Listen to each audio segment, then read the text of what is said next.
Welcome to the world of Ayur सखी.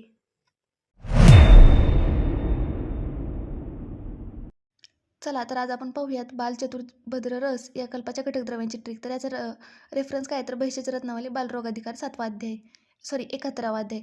यामध्ये काय ना तर ट्रिक अशी आहे की नेपाळ, पाक, पडोसी देश. आपल्याला तर माहिती आहे की नेपाळ आणि पाकिस्तान शेजारी शेजारी इथं.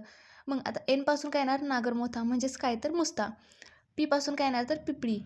त्यानंतर ए पासून पाकचं PAK असं पाक शब्द तयार केला तर पी पासून पिपळी येणार, ए पासून अतिविषा आणि के पासून कर्कटशृंगी. तर आता याचं श्लोक काय आहे तर घनकृष्णा अरुणा शृंगी चूर्ण शौद्रेन संतुमम.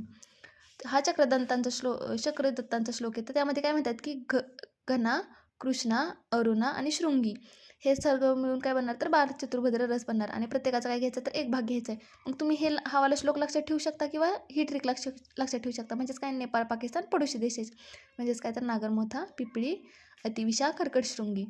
त्यांची मात्रा सगळ्यांची दिलेली की सर्व एक भाग. त्यानंतर औषधाची मात्रा किती घ्यायची तर अर्धा ग्रॅम ते 1 ग्रॅम. अनुपान काय यायचं तर मध्ये. त्यानंतर पथ्यपथ्य जो प्रयुक्त रोग असणार आहे त्यानुसार. सेवनकाल काय आहे मुहुर्मुहुर आहे. चिकित्सीय गुण काय आहे तर ज्वर, अतिसार, श्वास, कास आणि वमन.